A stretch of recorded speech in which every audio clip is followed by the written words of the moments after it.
Наурыз қазақ халқы үшін орны ерекше мереке. Ғасырлардан келе жатқан дәстүр, осыдан 100 жыл бұрын ескілік, діни ритуал деген жаламен тойлауға тыйым салынған еді. Бұл кезде большевиктер совет адамын жасай алмай малтығып жатқан. Сол жолда қазақ халқының тарихын, тілін, дінін жоюға әрекеттер жасады. Бұл мерекеге мемлекеттік деңгейде тыйым салынғанымен, жер-жерде, ауылдарда қарапайым халық жұпыны түрде тойлауды тоқтатпады. Дәстүр ұмытылып жоқ болу алдында тұрды. Бірақ елінің тағдырын өз тағдырынан биік қоятын батыр, ол үнсіз ғана өзінің уақытын күтіп жүрді. Ол Өзбекәлі Жәнібек еді.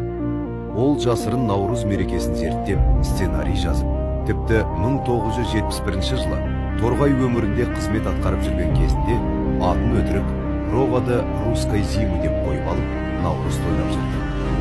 Өзекең бұл мерекені қайтару үшін дипломатиялық әдісті өте тиімді қолдана білді.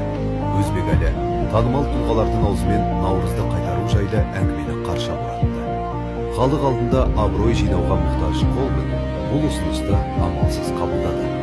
1988 жылы Алматы. Қала тынысы өзгерді. Көшеде ана тілі, алаңда киіз үйлер, адамдардың жүзінде ұмыт болған қуаныш. Бұл жай мереке емес еді. Бұл қайта оянған халықтың алғашқы демі еді. Халық батыр ұлдарын ұмытпауы тиіс.